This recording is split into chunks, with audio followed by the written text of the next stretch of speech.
Mastering Law of Attraction through Lucid Dreaming.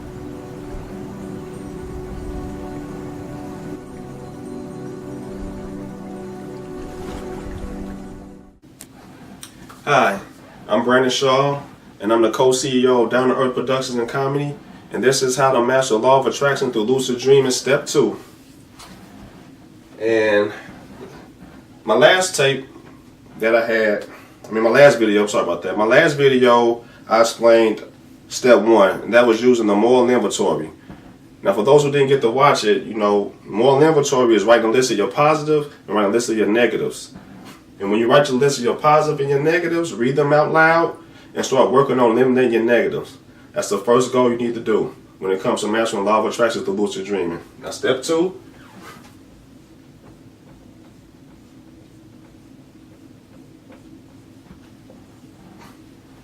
Is control your emotions.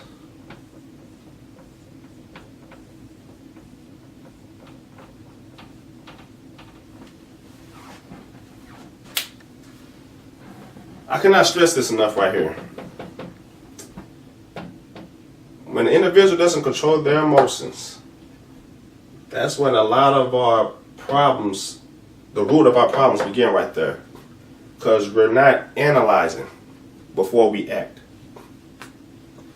And there's a misconception of what emotions are.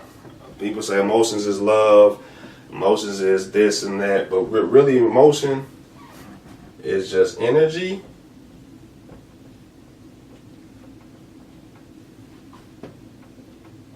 in motion.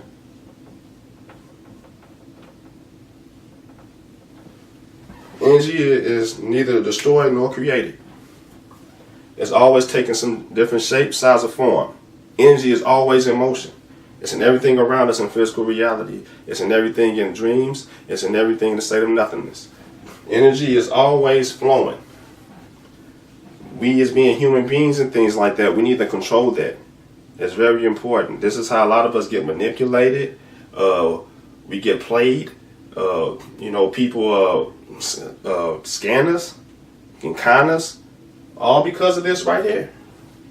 Because we are not controlling our emotions. Everybody watches everybody, and when someone sees that you can't control your emotions, they can easily take advantage of you. So the reason why controlling your emotions is so important to master the Law of Attraction through lucid dreams is because whatever you want to do in life, you want to play it out in your mind. You want to create the mental image. But you also have to understand that we're not the mental images that we create in our minds. A mental image is almost like a blueprint. It gets you a start. That's why we need to be using logic first before we even put this energy in motion. What's this emotion?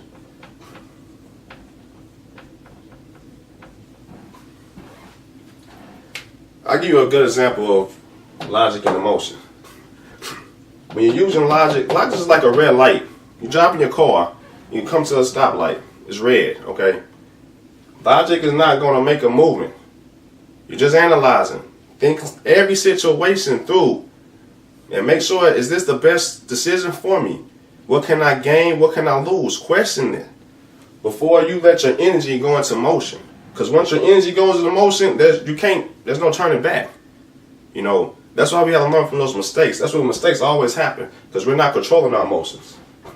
So we should always act we should always think before we act. That's where that came from. And everybody's doing this. Because I know a lot of people frown upon logic. You don't want to overthink either. In life, you want to balance these two. You got to have a balance. You don't want to be too emotional, and you don't want to be over logical. You don't want to overthink things, because when you overthink things, what happens? You don't get nothing done.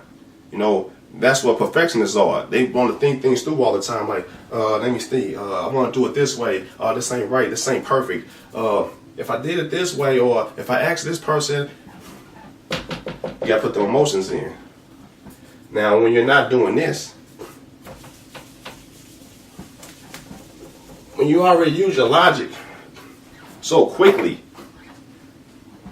And now you get to your emotions, you didn't analyze anything. Now, who do you think is going to be more successful? And I'm going to use this as another example of robbing a bank. A person that's thinking one through, or someone just say, oh, okay, there's a bank, let's go run up in there. Now, most likely, both these people are going to get caught. But the person who thinks about it first, have a plan, they will always succeed. But now we get back to emotions and why controlling them, not controlling them, is so dangerous. Because when you don't control your emotions, there are people out here who have bad intent. They will use your emotions against you. And the only way they can do that is they have to arouse those emotions to get you to discard your better judgment.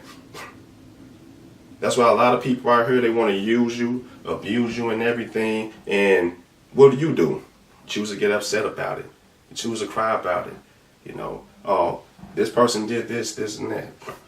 And when you're dealing with emotions, the first thing we have to do, you have to know that no one controls how you feel. Let me repeat that. Nobody controls how you feel. If somebody says, Brandon, you ugly, I don't have to get angry at that person. I don't have to hit them in his face. I don't have to do none of those things. But see, when you make it a habit of not thinking before you act, that's what happens. And what happens at the end of that conclusion? Like, Brandon, you ugly. Hit a person in the face. Now what happened? What happens there on the job? You lose your job. All because of that one moment. And then after that happened, now you're thinking, why did I do that for? Now you made a mistake. And sometimes some mistakes, you know, we learn from them, but the consequences can be so grave, you know what I'm saying? It can be so harsh. You know, and it takes a long time to recover from a lot of those consequences. You know, so you got to be careful when you're dealing with your emotions. Control your emotions. We have to stop playing the blame game. I said that in my last video. Stop blaming people for the way that you're choosing how to feel. No one can make you mad. No one can make you sad. No one can make you depressed. No one can stress you. These are choices. Now, there's a book I read called Choice Theory. It was written by William H. Glasser. And he came up with this method called a total behavior. Now, this is real important when it ties in with emotion. And he explained that your total behavior consists of 4 things. These are 4 things that we as human beings always do, whether we sleep or awake, whether we in our minds or physically. Number 1, think. We're always doing this. Whether we're aware of it or not, we're always thinking. Number 2, feel.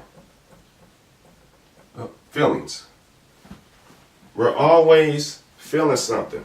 Because like I stated before, emotion is energy in motion. So we're going to feel a certain way no matter what situation or anything. We either can feel happy, we can feel sad, we can feel mad, we can feel jealous, we can feel envious, we can feel hurt. Now, how you think and how you feel affects these next 2 things.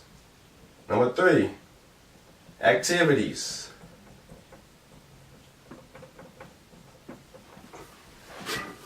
There's activities going on through your mind, and there's also going through physical reality. Like right now, this is an activity. You sitting down watching this video, that's an activity. When you daydream, there's activity taking place in your mind. You might be at work and, I'm tired of doing all this paperwork, and your mind drift. And you're thinking about going to watch that football game with your friends, you know, or, you know, you want to go get your hair done. Activities always taking place, whether you're awake or you sleep. And the last one is your body functions.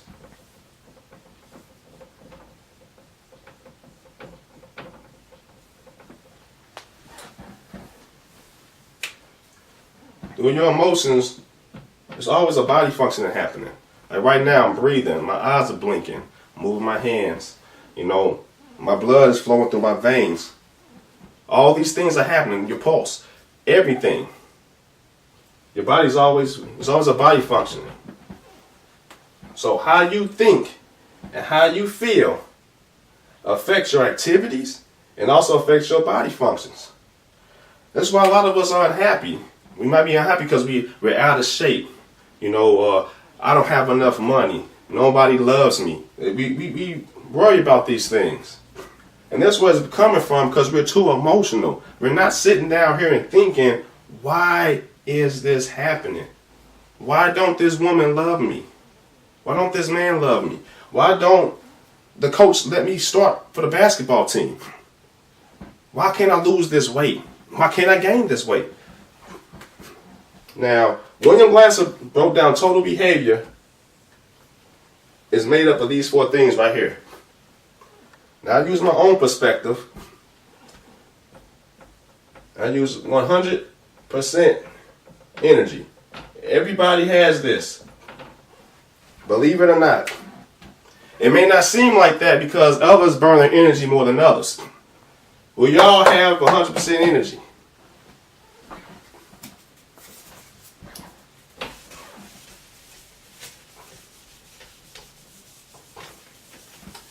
This is why people who are very emotional get hurt the most. What I'm about to show you right now. So with this 100% energy, I'm going to create a scenario, okay? We got Bob and we got Kim. Now Bob is mad at Kim because Kim won't wash the dishes. So Bob tells Kim, why ain't you washing these dishes? I'm sweeping the floor. You need to wash the dishes. Now Bob is heated. They at work. Kim sees this. Now, Kim is keeping a cool head. Why? Because with 100% energy, she's putting, let's say, 80% in how she's thinking. 20% in how she's feeling. That's what Kim is doing. Now that's going to affect her activities. It's going to affect her body functions. Now we're going to use Bob. Bob is very angry at Kim for not washing these dishes. Out this 100% energy, Bob is putting the totally opposite. He's putting so much energy into how he feels and only 20% of how he thinks. So now Bob starts belittling her, calling her out a name. Oh, you a stupid woman. You lazy. You a bum. You need to wash these dishes because I'm always doing the work. This, and that. Now what Kim does, because she's not. No one wants to be harassed on their job. So Kim reports it to her supervisor. And now Bob gets a write-up. Now you think Bob's gonna calm down? No, he's not. But see, Kim outsmarted Bob because of this right here. He doesn't have as much energy in his feelings. In her feelings. Bob has 80%. He's putting most of his energy in how he feels. So he's not even analyzing the situation. He's not thinking, man, if these dishes don't get washed, and if I go off on this lady, that I can get in trouble, lose my job. And I need my job because I got bills to pay. I want this job so I can get my son that video game he wants, or whatever the case may be. But because he's so much in his emotions, he gets that write-up. And now he gets even more angrier because it becomes a habit.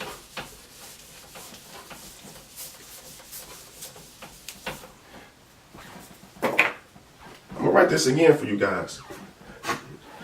You got 100% energy.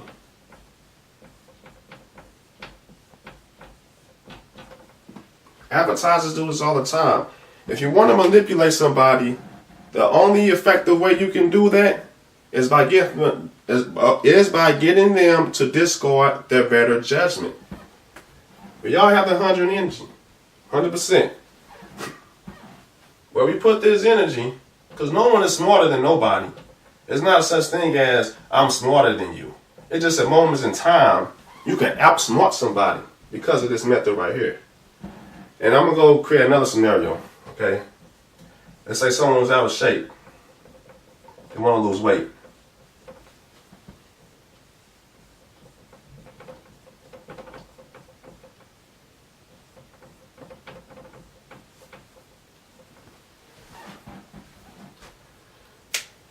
So Tim wants to lose weight.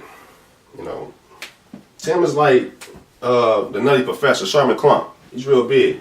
Everybody's making fun of him. Oh, you fat. You look like a killer whale. You know, you need to lose weight. Making all these fat jokes and everything. Now, Tim hears this. Now, Tim has a choice to make where to put his energy at. You control where your energy is going at. Because how you think and feel affects your activities and your body functions. If Tim puts his energy, once again, we'll put 80%. He puts 80% in how he feels. There's only 20% left of their energy. It has to go in these three areas. And this is why Tim can't lose weight. Because he doesn't have energy to do the activity. Because he's putting so much energy in how people perceive him. Stop doing that, people. Stop putting your energy in how you feel when it doesn't benefit you. So the activities don't get done.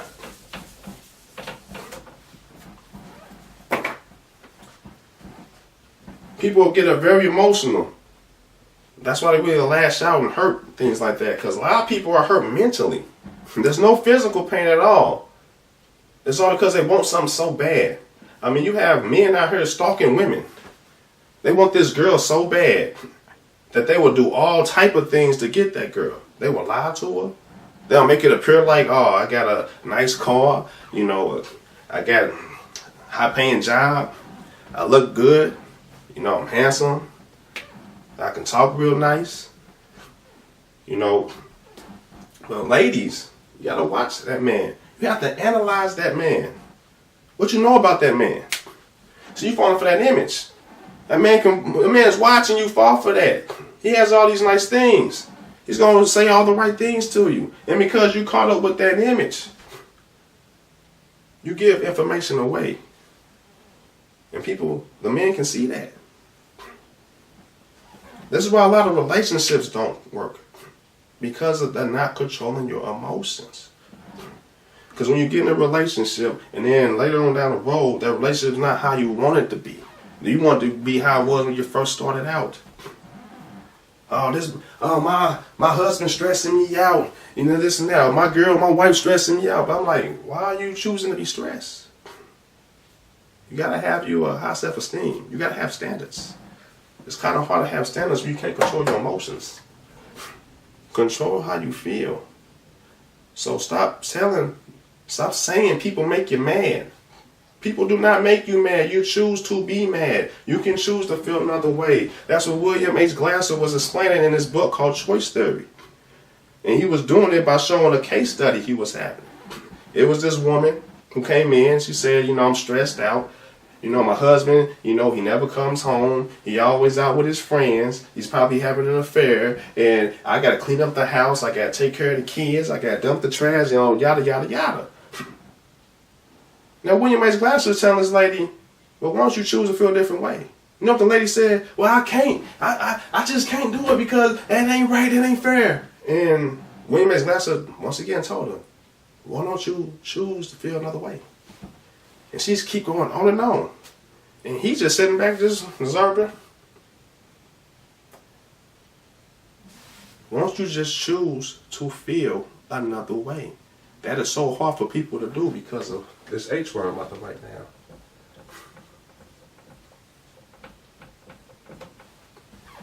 down. Habit. See, she made it a habit. Whatever situation arises, to act in that way. And we do that without thinking. Now, I'm going to explain a little bit. I'm not going to be long with it about how the conscious and subconscious mind works. But that's where habitual behavior is coming from, your subconscious mind. So I'm going to put C for conscious. I'm going to put S for subconscious. Your subconscious mind does not know if you're awake or you sleep. Your subconscious mind is programmed on habits, and it can only read images. So in a way, your subconscious mind is like a child. But your conscious mind, on the other hand, it holds information. You can analyze things in your conscious mind. Conscious mind is like a parent.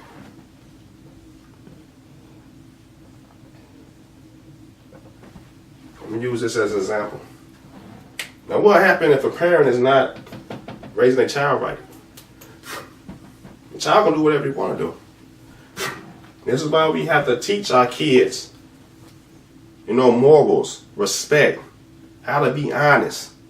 And it's no different than your conscious mind telling your subconscious that. When you have a habit, a bad one at that, you always have to tell you, when you want to make that change, you have to say, look, Brandon, I'm not going to do this no more. I'm going to do it this way. Now, you might have to go to this thing I call the Jones phase. It just feels weird. For example, I'm folding my hands like this. It's easy doing that. But if I do this, it feels uncomfortable. See, when we make these habits, we want to break all these habits. That's what happens. When we try to choose to feel a different way, we get uncomfortable. And then we're going to fall right back to how we used to be. Like our subconscious minds.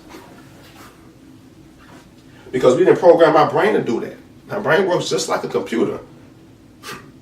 So, when you want to make that change, I don't want to get so angry no more. When somebody calls me on my name, I don't want to just go off on them. You have to consciously tell yourself that, so your subconscious, so you don't have to think about it no more. Because your subconscious is doing the thinking. It's like autopilot. You're programming it to do this. And while your subconscious is doing your sub-thinking, conscious is being aware. It's like, for example, you drive a car. Now, when you drive in your car, are you thinking about driving itself? You're not thinking about, okay, I'm going to put it in park, now I'm putting it in drive. Even when you're driving, a person can be eating, drinking a soda, and be on a cell phone. Who's driving the car? Your subconscious driving that car. Your conscious mind is doing all the other things. So, once again, step 2. Control your emotions.